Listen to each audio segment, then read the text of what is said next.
Composed upon Westminster bridge, जो कि है विलियम वर्ड्सवर्थ के द्वारा लिखा गया, जिसको हम लोग आज के वीडियो में क्या करेंगे, पूरा डीप एनालिसिस करेंगे लाइन टू लाइन, और साथ ही साथ एक पोएम का क्या मजा होता है वो जानेंगे, जो कि वर्ड्सवर्थ ने हमारे लिए मतलब दे के रखा है और उसको हम लोग को समझना है। ठीक है, एक पोएम जो होता है ना, वो कितना अच्छा तरीके से हम उसको समझ सकते हैं।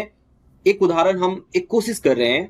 अगर आपको अच्छा लगता है तो अपना से लाइक जरूर कीजिएगा और अपने दोस्तों में शेयर कीजिएगा। चलिए तो स्टार्ट किया जाए हम लोग कि विलियम वर्ड्सवर्थ ने उन्होंने लिखा था कौन सा, कंपोज्ड अपॉन वेस्टमिंस्टर ब्रिज। एक कहानी के जैसे हम लोग पढ़ेंगे, एक लाइन टू लाइन, और साथ ही साथ मेनली मैं फोकस कर रहा हूं West Bengal Council of Higher Secondary Education का क्लास 11 का, ये आपका स्टडी मटेरियल में आता है क्लास 11 में।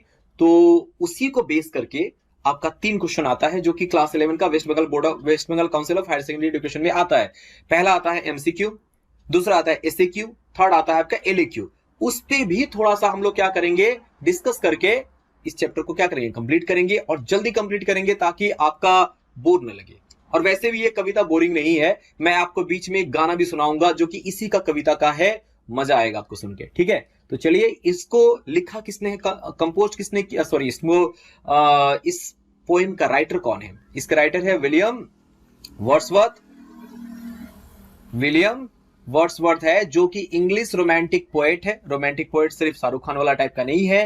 रोमांटिक पोएट वो होता है जो कि आपको एक दुनिया में लेके जाता है, रियल वर्ल्ड से उठा के आपको एक ऐसी दुनिया में लेके जाता है जहां पे आपको लगता है कि ये दुनिया भी हो सकती है, ऐसा दुनिया भी हम देख सकते हैं। तो चलिए दिखाते हैं वो दुनिया जो ये दिखाना चाहते थे। और वो कौन सी दुनिया है, थोड़ा हम लोग इस तरफ आएंगे, क्योंकि इनका जन्म हुआ था 1770 में, 1850 में इनका जन्म मतलब मृत्यु हुई थी। लेकिन इस बीच में उन्होंने क्या क्या किया था। अगर इस पोएम को, अगर आपको ये पोएम अच्छा लगता है तो जरूर आप लिरिकल बैलेट जो है इनका लिखा गया वो जरूर पढ़िएगा, आपको बहुत मजा आएगा। ठीक है, तो पहले इस पोएम की बात कर लेते हैं। चलिए स्टार्ट करते हैं बैकग्राउंड ऑफ द पोएम पे, यानी कि इस कविता का थोड़ा पीछे का इतिहास है, पीछे का इतिहास का कि ये किस सर्कमस्टांसेस में, किस सिचुएशन में लिखा गया था वो जान लेते हैं।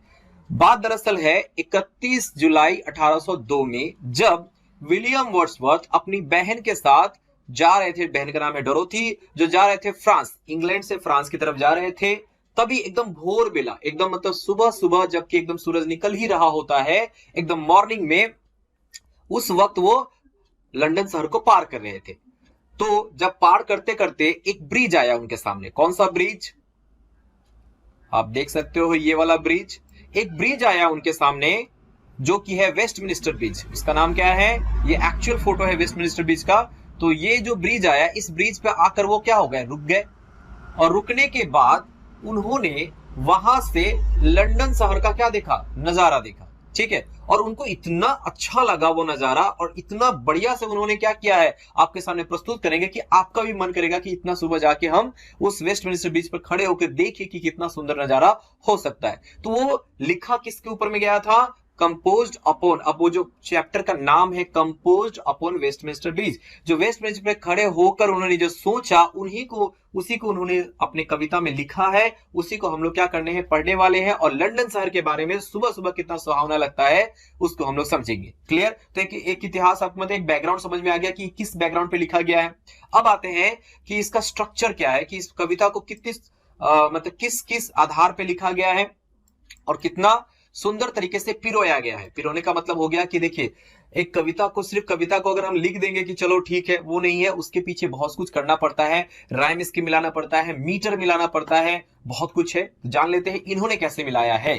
तो स्टाइल ऑफ द पोएम पे आएंगे हम लोग। इनका स्टाइल क्या था पोएम का, तो ये जो कविता है वो आपको 14 लाइन में कविता है टोटल। आप अगर पूरा पूरी देखेंगे, यहां पर मैंने दिया है, यहां से देखेंगे तो यहां से लेकर यहां तक आपका एक पार्ट है जो कि 8 लाइन है, और फिर यहां से लेकर यहां तक है जो दूसरा पार्ट है 6 लाइन। 8 और 6 कितना हो गया, 14 लाइन। और 14 लाइन की कविता को क्या कहते हैं, आप जानते होंगे, सोनेट कहते हैं। क्या कहते हैं उसको, सोनेट।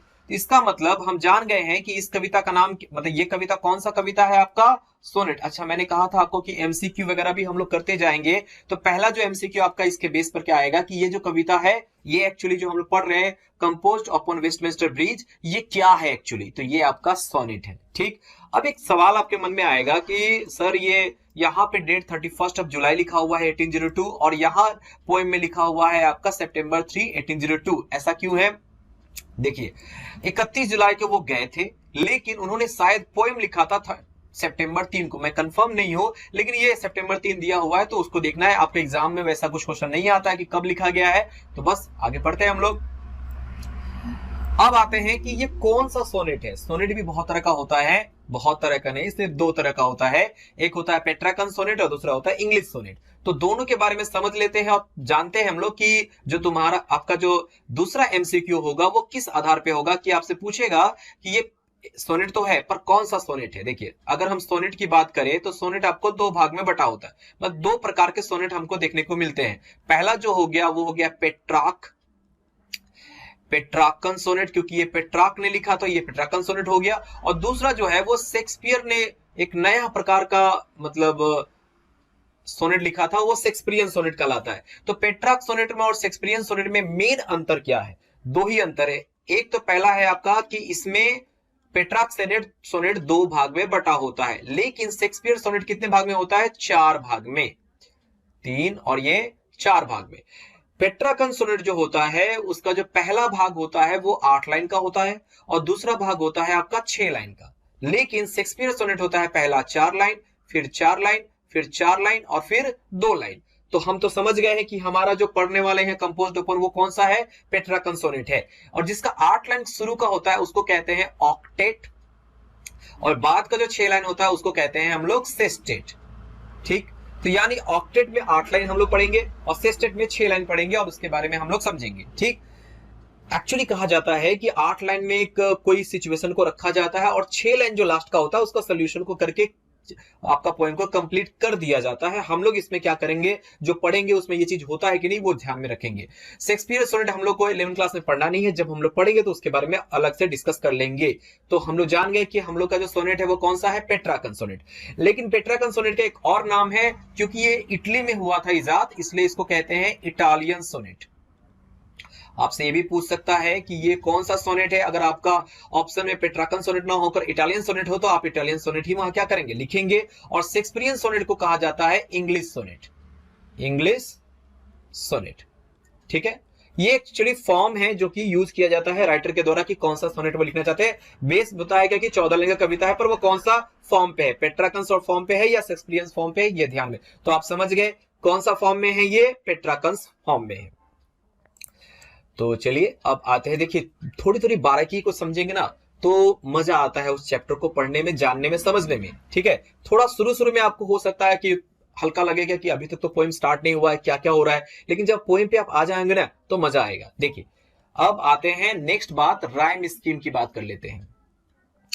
हम लोग राइम स्कीम की बात कर लेते हैं कि राइम स्कीम क्या होता है। थोड़ा बताइए तो राइम स्कीम क्या होता है? राइमिंग। राइमिंग का मतलब हो गया कि लास्ट का जो वर्ड, कोई भी सेंटेंस जो उसमें लिखा गया है उसका जो लास्ट का वर्ड है वो एक जैसा साउंड करे। ठीक है, तो चलिए हम लोग लास्ट वर्ड पे ध्यान देते हैं और एक जैसा साउंड वाले को लिखते हैं एक साथ। मेरे साथ आप भी कीजिएगा तो मजा आएगा। देखिए फेयर, पहला लास्ट वर्ड क्या है? फेयर। उसके बाद बाई, उसके बाद में मैजेस्टी, उसके बाद वेयर, उसके बाद बेयर, उसके बाद लाई, उसके बाद स्काई और उसके बाद एयर। इसको हम लोग कर लेते हैं कि कैसे करके होगा। फेयर अगर हम बोले एक जैसा साउंड करने वाला, तो अगर हम इसको ए मान लेते हैं, ए। इसी तरह से साउंड करने वाला कौन सा है बताइए? फेयर के जैसे वेयर एक जैसा साउंड कर रहा है। फिर कौन सा साउंड कर रहा है? बेयर एक जैसा साउंड कर रहा है, इसको भी हम ए लिख देते हैं। उसके बाद देखेंगे आप एयर, इसको भी हम लोग एक जैसा साउंड कर रहा है। क्लियर हो गया, ये एक जैसा साउंड करने वाला राइम हो गया। अब देखते हैं ये वाला बाई, यहां हम लिखते हैं बाई की जगह क्या लिखते हैं? बी। एक्चुअली ये मैजेस्टी बोला जाता है, मैजेस्टी और बाई तो अलग अलग साउंड होता है, लेकिन कवि ने थोड़ा सा इसको क्या किया है, उस तरह से साउंड प्रोनाउंस करने के लिए हमें प्रेरित किया है जिसमें हम लोग एक ही तरह से इसको प्रोनाउंसिएशन करेंगे और इसका जब गाना सुनेंगे तो आपको अच्छे से समझ में आ जाएगा। चलिए तो मैजेस्टी, मैजेस्टी का हो गया, हम लोग इसको बी ही मान लेते हैं, जबकि अलग थोड़ा बोला जाता है लेकिन मान लेते हैं बी है। तो बी और बी। बाई के जैसे और कौन है यहाँ पे? तो देखेंगे लाई, लाई नहीं है, यहां भी ये क्या हो गया? बी हो गया। और उसके बाद देखेंगे स्काई, ये भी आपका बी हो गया। तो आपका राइम स्कीम क्या होता है? A B B A, A B B A. उसी तरीके से हम लोग बाकी का 6 लाइन का हम लोग करेंगे। तो चलिए कर लेते हैं हम लोग इसका भी। ए अगर हम लोग मान लेते हैं सी, अब एक साथ करते हैं। स्टीप, ये पहला क्या है? स्टीप। स्टीप के जैसा ही देखिए तो और कहां मिल रहा है हमें? डीप, एक जैसा साउंड कर रहा है कि नहीं? सी। अगर उसी जैसा साउंड कौन सा कर रहा है? अस्लीप, तो इसको भी हम क्या लिखेंगे? सी। क्लियर हुआ। उसके बाद देखेंगे स्टिल, वो तो अलग है, बाद में आते हैं। तो सी सी सी हो गया यहाँ पर। उसके बाद देखिए यहाँ हिल है, हिल का यहाँ पर हम मान लेते हैं डी। उसी तरह से साउंड कौन सा कर रहा है, विल, तो इसको भी मान लेते हैं हम लोग डी। और फिर हम लोग स्टिल एक जैसा साउंड कर रहा है तो इसको मान लेते हैं डी। तो यहां पर हमें राइम स्कीम मिलता है C D C D C D. Clear हुआ। तो आपका पूरा जो राइम स्कीम निकल रहा है वो इसका है ए बी बी ए, ये वाला A B B A C D C D C D. Clear हुआ। तो A B B A C D C D C D. अगर भूल जाओ तो अब्बा अब्बा सी डी सी डी, यानी ये देखो अब्बा अब्बा वाला आ रहा है और C D C D. Clear. तो ये आपका राइम स्कीम हो गया। ठीक, ये राइम स्कीम भी मिलाना बहुत जरूरी होता है। राइम मतलब अगर आप पोएम लिख रहे हो, सोनेट लिख रहे हो तो हमने तो राइम स्कीम समझ लिया। अब इससे भी एक और अच्छी बात है और जानना भी चाहिए, बहुत जगह पे नहीं भी जानते हैं और तब भी आपका नंबर आ जाएगा, लेकिन फिर मजा नहीं आएगा। आपको पोएम पढ़ के क्या होगा, थोड़ा लगेगा कि हाँ ये तो नॉर्मली पोएम है। एक्चुअली जो सोनेट लिखा जाता है वो नॉर्मली अगर 14 लाइन में लिखा जाता तो सभी लिख देते, लेकिन क्या क्या मिलाना पड़ता है वो भी ज्यादा जरूरी है। एक और चीज है जो आपको पढ़ के देख के मजा आएगा, देखिए वो क्या है आपका, ये मीटर, आयम्बिक पेंटामीटर जो मैंने लिखा है आयम्बिक पेंटामीटर, ये आपको समझ में नहीं आ रहा होगा अभी क्लास 11 में, लेकिन अगर थोड़ा समझ जाओगे तो आपको कॉलेज में भी फायदा होगा और यहां भी फायदा होगा। तो चलिए समझ लेते हैं हम लोग आयम्बिक पेंटामीटर होता क्या है। हम लोग कोई भी वर्ड को बोलते हैं तो ध्यान दीजिएगा, वर्ड को अगर हम तोड़ दे, सिलेबल डिवीजन कर दे, जो कि भावेल के आधार पे होता है, हम जो साउंड प्रोड्यूस करते हैं किसी भी चीज का, जैसे हम एग्जांपल बताते हैं आपको। हाँ, अगर हम लिखते हैं एलिफेंट, एलिफेंट लिखते हैं, इसको आप प्रोनाउंस करके देखिए तो हम कैसे बोलते हैं, एलिफेंट। एलिफेंट बोलते समय ध्यान दीजिए तो फेंट बोलते समय आप थोड़ा जोर से बोलते हैं, एलिफेंट बोलते हैं कि नहीं। अब इसको हम लोग थोड़ा डिवीजन करते हैं। डिवीजन कैसे करेंगे, अगर हम इसको तोड़ ले कि हम कितना साउंड क्रिएट करते हैं एलिफेंट बोलने में, तो हम लोग पहले बोलते हैं एल, फिर बोलते हैं ई, फिर बोलते हैं फेंट, यानी 3 डिवीजन होता है। अब 3 डिवीजन में कौन सा जोर से बोलते हैं, एल हम लोग जोर से बोलते हैं, ई हम लोग धीरे बोलते हैं और फेंट हम लोग जोर से बोलते हैं। बोल के देखिए, एलिफेंट, एलिफेंट, ऐसे एलिफेंट मतलब ऊपर से नीचे आके फिर ऊपर जाना। अगर हम उल्टा करके देखो तो बोला ही नहीं जाएगा। अगर हम इसको अनस्ट्रेस कर दे, यानी कि हम धीरे बोलेंगे, इसको जोर से बोलेंगे, इसको हम लोग धीरे बोलेंगे, तो आपसे बोला ही नहीं जाएगा। बोल के देखिए, एलिफेंट, एलिफेंट, हो ही नहीं सकता है। ये होता है आपका सिलेबल डिवीजन, जो कि वर्ड के आधार पे होता है। इसमें मैंने जो आपको बताया, ये आपका जो पोएम लिखा गया है उसमें ये बहुत अच्छे से यूज किया गया है। कैसे, देखिए हम इसका भी डिवीजन करेंगे। ठीक है, आपको हम 2-3 लाइन करके दिखाएंगे, बाद बाकी आप अपने खुद से कर लीजिएगा, मजा भी आएगा आपको खुद से करने में। देखिए, और खुद भी चेक भी कर सकते हैं कैसे। देखिए, पहला हम देखेंगे अर्थ। चलिए इसको थोड़ा बड़ा कर लेते हैं और इसका हम लोग सिलेबल डिवीजन करते हैं।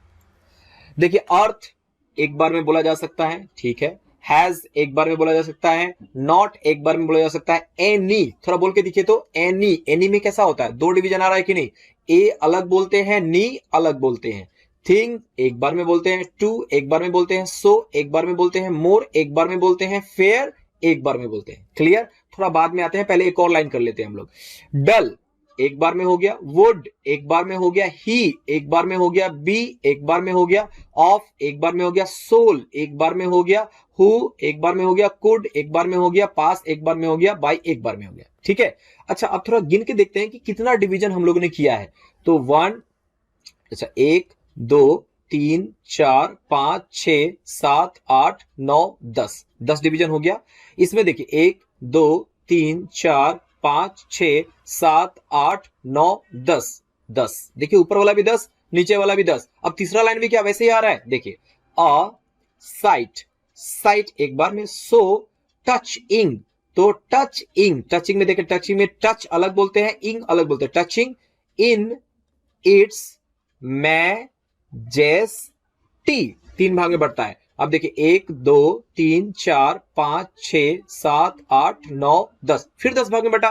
फिर देखिए और आगे बढ़ता है कि नहीं, this city, city, city, this city, तो सिटी में देखिए 2 बार में बोलते हैं ना, एक बार में बोलते हैं, सी टी, देखिए 2 साउंड निकल रहा है, city. Now doth like a garment where.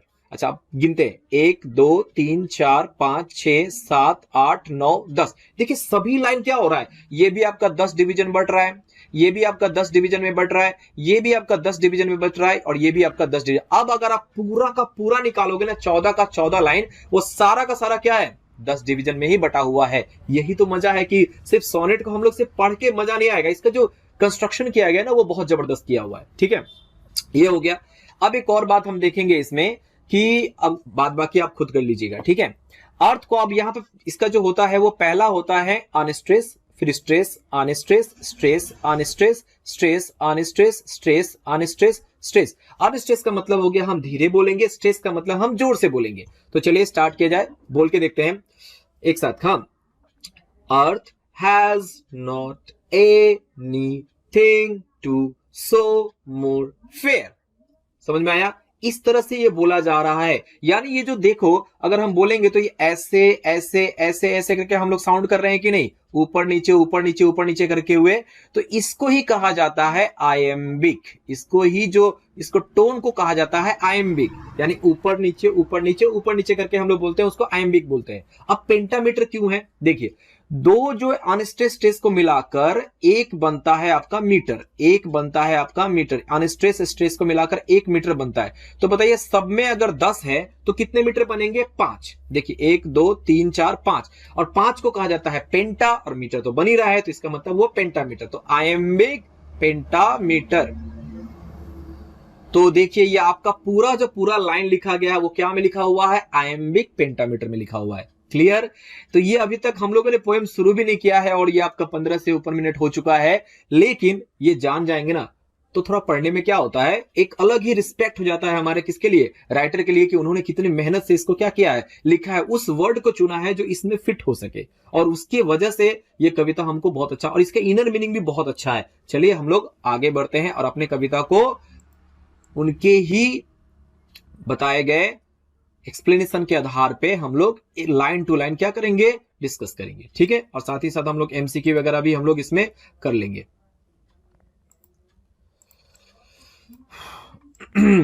चलिए पहला हम लोग स्टार्ट करेंगे कविता से। पहला जो 8 लाइन उसको पढ़ते हैं और उसका मीनिंग समझते हैं। Earth has not anything to show more fair. वो कहां पे खड़े हैं, कहां पे खड़े बताइए, तो वो खड़े हैं वेस्टमिंस्टर ब्रिज पे खड़े हैं, और वहां से लंदन शहर को देख रहे हैं। ठीक, देखते हुए वो कह रहे हैं कि अर्थ हैज, पृथ्वी जो है, not anything to show more fair, इससे खूबसूरत नजारा मुझे आज तक नहीं दिखाया है। अब इसमें एमसीक्यू क्या आ सकता है कि अर्थ जो है अब तक पोएट को क्या नहीं दिखाया है, मोर फेयर, अब तक इससे खूबसूरत नजारा नहीं दिखाया है। एमसीक्यू में यह भी होता है कि आपको क्या किया जाता है, यहां से यहां तक लाइन दे देगा और ये जगह को छोड़ देगा, बोलेगा यहां पे क्या होगा, तो बोलोगे फेयर, मोर फेयर। ठीक, अब एक बात आती है, ये जो नजारा इतना खूबसूरत नजारा है, हो सकता है कि कोई इसको देखे बगैर क्या हो जाए, आगे चला जाए। तो उसके लिए राइटर ने क्या कहा है, देखिए, डल वुड ही बी, वो आदमी who of soul who could pass by, जो ये नजारा देखे बगैर ही चला जा रहा है। कौन सा नजारा, जो ये खूबसूरत नजारा है, वो देखे बगैर अगर चला जा रहा है तो वो क्या है, डल है। क्या से डल है, सोल से, आत्मा से क्या हो चुका है, वो आलसी हो चुका है, डल हो चुका है, मतलब उदासीन हो चुका है। डल का मतलब उदासीन, उसको मजा मस्ती कुछ करना नहीं है, लाइफ में क्या करना है, एकदम उदास बन के रहना है। तो वो व्यक्ति जो इसको पास बिना देखे पास हो जा रहा है, वो व्यक्ति कैसा होगा, डल होगा। क्या से, सोल से। आपका एमसीक्यू में क्या आएगा कि जो लोग पास हो जाते, the man who can pass by without notice the beautiful sight of that things, तो उस जगह उस आदमी को हम क्या बोलेंगे, उस आदमी को बोलेंगे डल आदमी। ठीक है, क्या से है वो, सोल से है। क्लियर, आगे बढ़ते हैं। अ साइट, अब वो कह रहे हैं कि बाहर का जो नजारा है वो हमारा बहुत जबरदस्त लगा। एक साइट है, साइट कैसा है, बहुत ही खूबसूरत साइट है। ठीक है, सो टचिंग।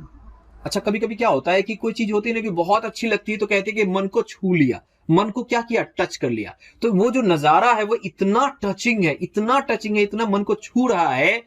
इट्स मैजेस्टी, वो क्या है, अपने आप में ही वो महिमा है। जैसे ये वर्ड सुनते होगे आप, मैजेस्टी, योर मैजेस्टी, आप अदालत वगैरह में जब सुनते होगे तो योर मैजेस्टी कहने का मतलब है जो जिस जगह रहता है, मान लीजिए कि एक ग्रुप है, उस ग्रुप में ये आदमी प्रमुख है, ये जो आदमी है वो प्रमुख है, तो ये मैजेस्टी कहलाएगा, ठीक है। तो उसी प्रकार से जितने भी दृश्य आज तक उसने देखा है पृथ्वी पर उपस्थित, जितना भी दृश्य आज तक उन्होंने देखा है, उन सब में सबसे मैजेस्टिक कौन सा दृश्य है, ये जो अभी वो लोग वो अभी देख रहे हैं, ठीक है। अ साइट सो टचिंग, इतना सुंदर नजारा है, इतना मन को छू ले वाला नजारा है कि वो एकदम मैजेस्टिक लग रहा है। अब आपका सवाल आता है, ये दोनों याद रखिएगा, कौन सा, मैजेस्टी और साइट।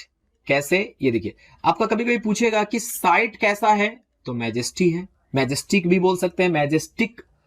और अगर पूछे कि मैजेस्टिक क्या है, तो बोलेंगे साइट है, क्लियर। और इतना कौन सा चीज है जो सो टचिंग है, वो है आपका साइट, क्लियर हुआ।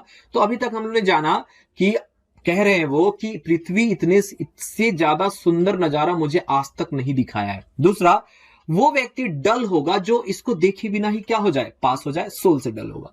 ये बोल रहे हैं फिर अगला लाइन में कि इतना सुंदर नजारा है, इतना सुंदर नजारा है, इतना मन को छू लेने वाला है कि वो अपने आप में ही वो क्या है, मैजेस्टिक है। फिर कहते हैं वो दिस सिटी, अब ये दिस सिटी कौन, ये शहर। अब वो कौन सा शहर है, लंदन शहर है। अब मैं कुछ कुछ का मीनिंग यहाँ पे लिख दिया हूं। फेयर का मतलब ब्यूटीफुल है यहाँ पर, डल यहाँ क्या है, ह्यूमन फीलिंग है, मैजेस्टिक मतलब ग्लोरी, ये वैभव, महिमा, बहुत मतलब अपने आप में ही बड़ा दिखाता है। दिस सिटी कौन है यहाँ पे, लंदन शहर है, ठीक है।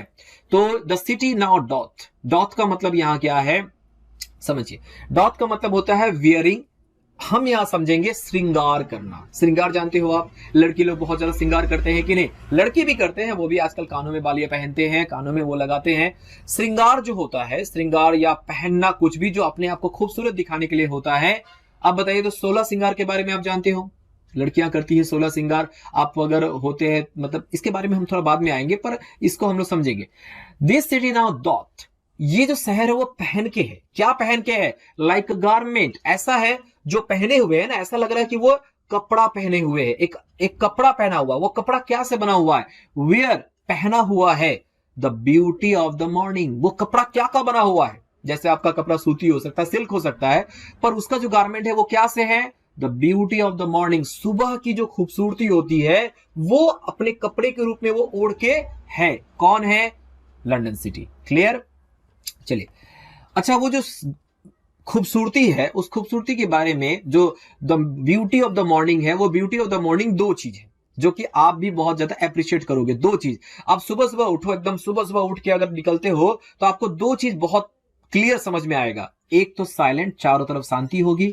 दिन के समय क्या होता है, बहुत कोलाहल होता है, बस चलती है, ट्रेनें चलती है, उधर फैक्ट्रियां चलती है, उधर लोग बोलते हैं, धुआं निकलता है वगैरह, बहुत कुछ होता है, ठीक। तो वो जगह हमें अच्छा नहीं लगता है, लेकिन सुबह सुबह ये चीज आपको देखने को नहीं मिलेगा, एकदम साइलेंट होगा। और दूसरा क्या होगा, बेयर, बेयर मतलब एकदम साफ सुथरा, एकदम मतलब कहने के लिए बोल सकते हैं कि एकदम खाली खाली लग रहा है, एकदम साफ सुथरा लग रहा है।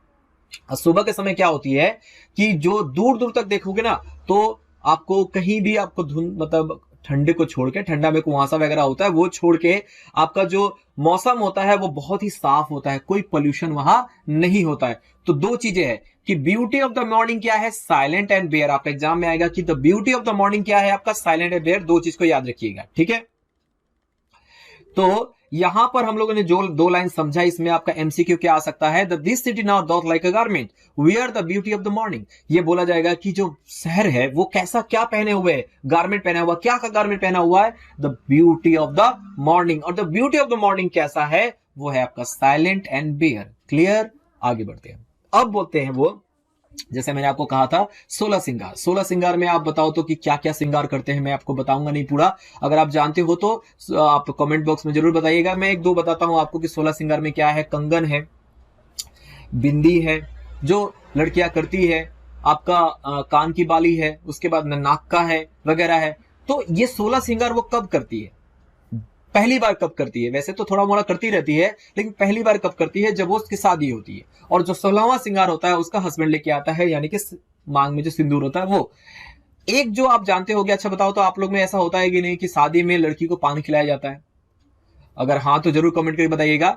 एक्चुअली शादी में क्यों होता है, पान क्यों खिलाया जाता है, क्योंकि जिस समय ये था कि हाँ, अरे अब सीधी सी बात है ना, अभी का क्या है, लिपस्टिक लगा सकते हैं, लेकिन उस वक्त जब ये था, जब 16 श्रृंगार करते थे उस समय लिपस्टिक नहीं था, तो होठों को लाल करने के लिए क्या करते थे, लड़कियां पान खाती थी ताकि उसका एक श्रृंगार वहां से भी हो जाए। ठीक, तो कहने का मतलब है कि लड़कियां जिस प्रकार से श्रृंगार कर रही है, सज रही है सुंदर दिखने के लिए, उसी प्रकार से ये जो शहर है वो भी श्रृंगार किए हुए है। क्या क्या श्रृंगार है उनका वो समझिए। पहला है शिप्स, जहाज, बहुत सुंदर जहाज लग रहा है। वो कहां खड़े हैं, वेस्टमिंस्टर ब्रिज पे खड़े हैं, तो नीचे में जहाज कुछ रुका हुआ है तो वो बहुत सुंदर लग रहा है देखने में। उसके बाद क्या क्या है, टावर्स। ये टावर्स कौन सा है, ये टावर्स है आपका ये वाला टावर्स। ये आप टावर देख रहे हो, ये वही दूर से दिखाई दे रहा है ये टावर। टावर का मतलब ये जो पैलेस है, ये पैलेस किसका है, ये हर मैजेस्टी यानी कि क्वीन का है, जो कि इंग्लैंड के जो क्वीन होती है वो इसमें क्या कहते हैं, रहते हैं। वो साफ साफ हमें क्या कर रहा है, दिखाई दे रहा है, वो भी बहुत खूबसूरत लग रहा है। नेक्स्ट आते हैं, यहां मैंने लिख भी दिया है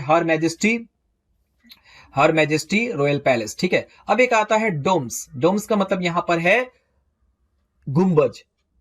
गुंबज मतलब कि देखिए मंदिर मस्जिद या आपका अगर चर्च देखेंगे तो ऊपर में क्या होता है, गुंबज होता है इस प्रकार से। ठीक है, तो वो गुंबज आप यहां देख सकते हो, ये वाला। ये कौन सा गुंबज है, आपके एग्जाम में आता है, तो वो किसका गुंबज है, यानी कौन सा चर्च का है, तो वो है आपका सेंट पॉल्स कैथेड्रल चर्च का है ये वाला गुंबज। आपको एग्जाम में पूछेगा, टावर वाला तो नहीं पूछता है, लेकिन आपका डोम्स के बारे में पूछता है कि कौन सा डोम्स है, तो आप याद रखोगे सेंट पॉल्स कैथेड्रल का डोम्स है, यानी कि गुंबज है। ठीक, इसके बाद कौन कौन सा चीज हमको देखने को मिलता है, आपका थिएटर्स। देखिए हमारे यहाँ पे तो बहुत सारा सिनेमा हॉल है, लेकिन उस समय क्या होता था, लोग बहुत शौकीन हुआ करते थे ड्रामा जाके देखने के लिए, तो थिएटर्स दिखाई दे रहा है। टेम्पल्स, मंदिर, छोटे छोटे गिरजाघर होंगे वो दिखाई दे रहा है, लाई वहां पर अवस्थित है। और एक बात जान लो कि ये जितने भी चीज मैंने कहा है यहां से यहां तक, सारे के सारे मैन मेड ऑब्जेक्ट है। मैंने यहां क्यों लिखा है मैन मेड ऑब्जेक्ट, ताकि एग्जाम में आपका आता है कि ये जो टॉपिक दे देगा आपको कि ships, towers, domes, theatres, temples, ये सब किसका उदाहरण है, ये आपका है मैन मेड ऑब्जेक्ट का। मैंने कहा था ना कि आपको एमसीक्यू वगैरह भी साथ में हम करते चले जाएंगे। ठीक है, अब जिस प्रकार से एक दुल्हन को सजाया जाता है, नीचे पांव से लेकर उसके बालों तक, पांव में देखो अलता वगैरह लाल रंग का लगाते हैं ना, उसी प्रकार से जो ये खूबसूरती है वो आपका फील्ड यानी कि जमीन का फील्ड से लेकर आसमान तक फील्ड खूबसूरती है। कैसे, open unto the field and to the sky. ये जो पूरा है, जो मतलब फील्ड है वो क्या है, ओपन अनटू द फील्ड, चारों तरफ जो खुला खुला जो फील्ड है वहां से लेकर पूरे ऊपर आसमान तक खूबसूरत ही खूबसूरत नजारा है। ऑल ब्राइट, अब वो सारे चीज को, सभी चीज को तो बताना कठिन है यहाँ पे, अब एक बार में वो सारे चीजों को ले रहे हैं जो जो उनको दिखाई दे रहा है। ऑल ब्राइट, चमक रहा है। ग्लिटरिंग, मतलब ब्राइट का मतलब उज्जवल होना, प्रकाशित दिखाई देना, और दूसरा हो गया आपको ग्लिटरिंग, मतलब क्या हो रहा है, वो जैसे तारा क्या होता है, चमकते हैं ना ऐसे ऐसे करके, उसी तरह से ये क्या हो रहा है, ग्लिटरिंग कर रहा है, चमक रहा है इन द स्मोकलेस। और क्यों चमक रहा है, क्योंकि जो हवाएं हैं वो क्या है, धुआं रहित है, यानी कि उसमें धुआं नहीं है।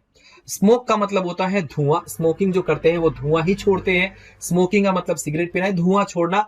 तो दिन के समय क्या होगा, फैक्ट्रियां वगैरह होंगी तो वो सब क्या होगा, धुआं छोड़ेगा। पर अभी के समय में सारे बंद है, सारा स्मोकलेस है, मतलब धुआं नहीं है। इसके वजह से जितने भी वस्तुएं दिखाई दे रही है वो कैसी है, ब्राइट है एंड ग्लिटरिंग कर रही है। क्लियर, तो हम अभी तक हम लोगों ने पढ़ा जो यहां तक, उसमें हमने जो मतलब एमसीक्यू वगैरह किया वो भी ध्यान में रखेंगे कि कौन कौन से ships, towers, domes, theatres and temples like क्या है, मैन मेड ऑब्जेक्ट है। ओपन एंड द फील्ड, ये कहां से कहां तक है, फील्ड से लेकर स्काई तक है। और जितने भी वस्तुएं हैं वो कैसे दिखाई दे रही है, ब्राइट एंड ग्लिटरिंग दिखाई दे रही है। क्यों दिखाई दे रही है, क्योंकि वो स्मोकलेस एयर है।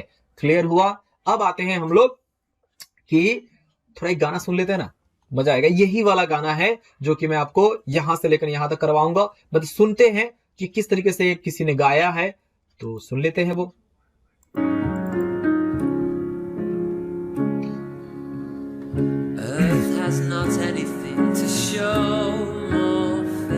ऊपर का वो देखिएगा आप,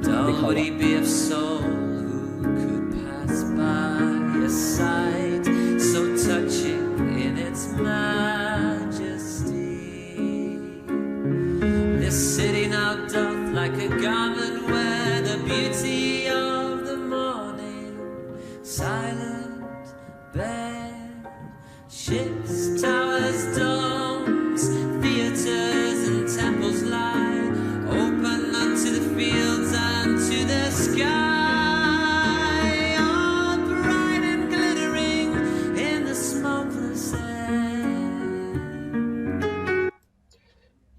ये आउटलाइन हुआ, ये वीडियो मैं एक्स्ट्रा करके मैं यूट्यूब में डाल दूंगा, ये इसके मतलब ये वाला डालने के बाद वो डाल दूंगा, किसी को चाहिए तो वहां से देख सकते हैं, ठीक है। और आपको पूरा जो पढ़ेंगे ना, पढ़ने के बाद में ये देखेंगे तो बड़ा अच्छा भी लगेगा, ठीक है। चलिए नेक्स्ट आते हैं हम लोग आगे का 6 लाइन हम लोग जान लेते हैं, 30 मिनट वैसे भी हो चुका है। Never did sun more beautifully steep, इसके पहले सूरज की किरणें जो है, अच्छा एक बात बताओ, हम लोग क्या कहते हैं कि जब कोई अंधेरा आता है तो सारे चीजें जो ढक देता है, मतलब सभी अंधेरा हो जाता है, तो कहते हैं कि अंधेरे ने उसको ढक लिया है, कवर कर लिया है। तो उसी प्रकार से अंधेरे में अगर प्रकाश आ रहा है तो प्रकाश भी उसको क्या कर रहा है, ढक ले रहा है कि नहीं। तो देखिए आपका यहां पर ये वाले फोटो में आप देखो तो सूरज की किरणें कुछ ऐसे ही सुबह सुबह आती है कि नहीं, एकदम मतलब लगता है कि वो एकदम स्टीप का मतलब होता है तिरछा होकर आना, और यहां पर मतलब कुछ और भी है, वो है आपका सबमर्ज होना या फिर कवर कर देना। आपका एमसीक्यू में आता है कि स्टीप का मतलब क्या है, टू सबमर्ज और कवर, यानी कि पूरा उसको मिला देना और उसको कवर कर देना, ढक देना, क्या से, प्रकाश से, ठीक है। तो इसी तरह का है नजारा जो हमें देखने को मिल रहा है।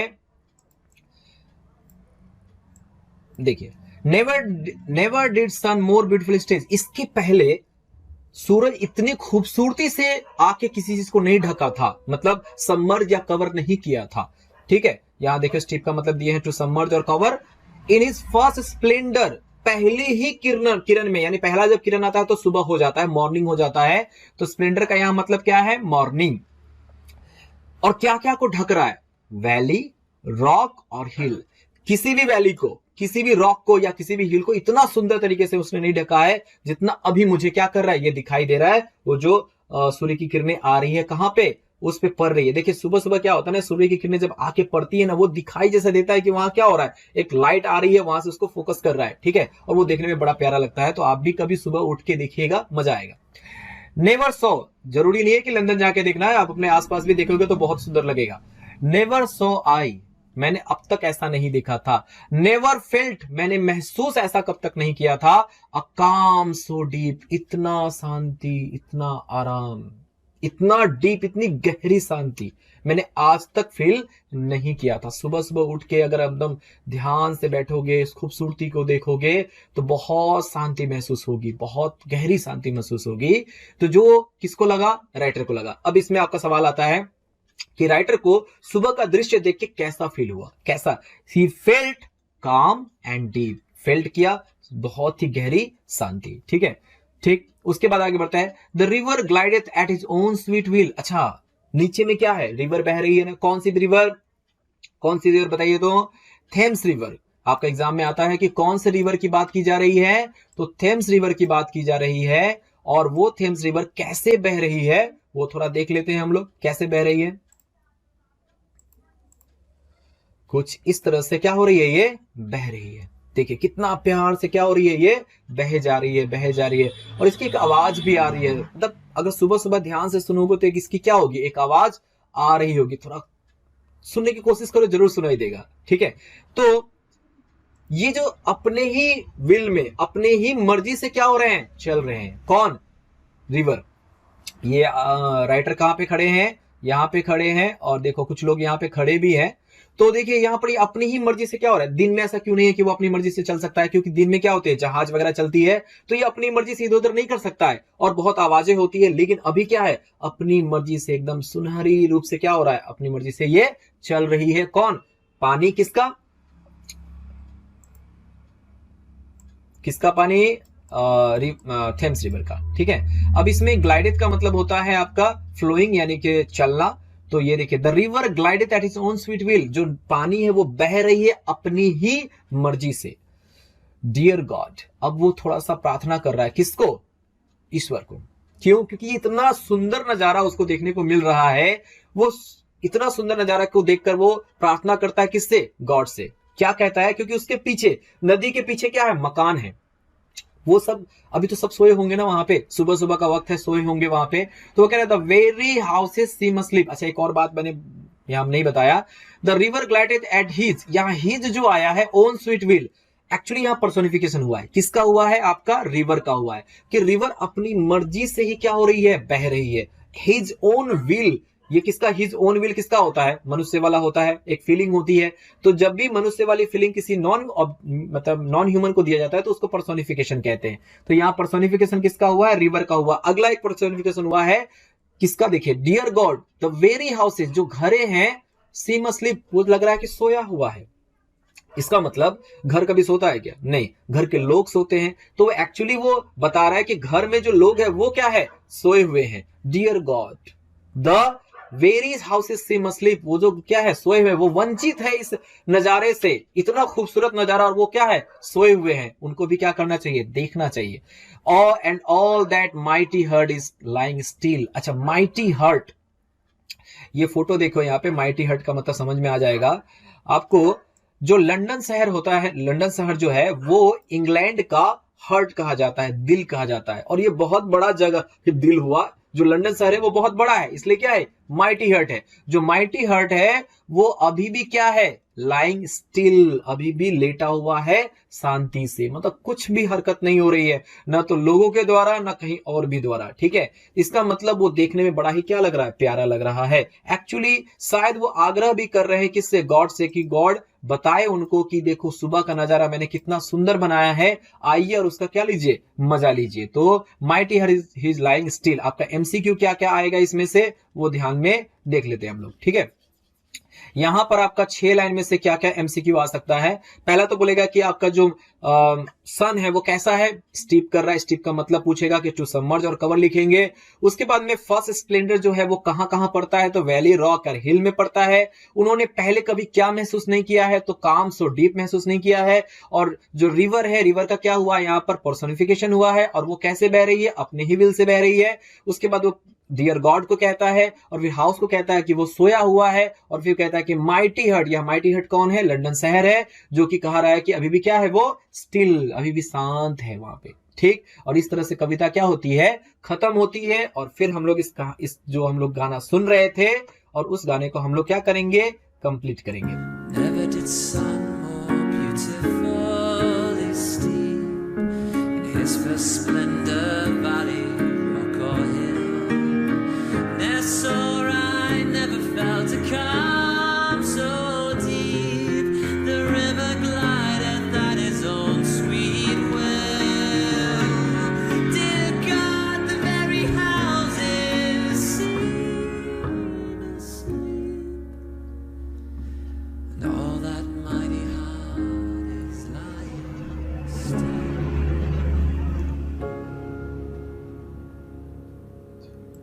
तो यहाँ पे हमारा कहानी क्या होता है, खत्म होता है। और आशा करते हैं कि आपको ये अच्छा लगा होगा पोएम। इसके बाद आपको क्या करना है, आपको एप्लीकेशन जो है मेरा, उसमें आप आएंगे, जो ईट क्लासेस है आप प्ले स्टोर से डाउनलोड कर सकते हैं। ईट क्लासेस जो चैनल का नाम है उसी के नाम पे आपका मेरा एप्लीकेशन है। वहां आएंगे, आने के बाद आप सर्च कर स्टोर में जाएंगे, आप देखिएगा नीचे में स्टोर दिया रहेगा, स्टोर पे जाएंगे, और जाने के बाद आप सारा में सर्च करेंगे क्लास 11 इंग्लिश बी। उसके बाद कंटेंट पे आएंगे, कंटेंट ऊपर दिया रहेगा आपको। उसके बाद आप आएंगे पोएम में। पोएम में देखिए आपका कंपोज्ड अपॉन वेस्टमिंस्टर ब्रिज है, जिसमें मैंने स्टडी मटेरियल का ये दे दिया है। यहाँ पर जो मैंने वहां पर दिया वो यहाँ पर दिया हुआ है आपको पीडीएफ में। डाउनलोड तो नहीं होगा, देख सकते हैं, वो वीडियो यहाँ होगा। साथ ही साथ ये देने के बाद आप एमसीक्यू क्या कर सकते हैं, प्ले कर सकते हैं। तो आशा करते हैं कि आप एमसीक्यू में बढ़िया मार्क्स लेकर आएंगे प्ले करके। और अगर आपके पास में कोई सवाल है तो इसमें जरूर पूछ सकते हैं कमेंट बॉक्स में, जरूर मैं आपका जवाब दूंगा। मौका मिला और लगा कि मुझे जवाब देना चाहिए तो मैं जरूर दूंगा जवाब। और आज का क्लास हम यही खत्म करते हैं, मिलते हैं नेक्स्ट क्लास में। Thank you.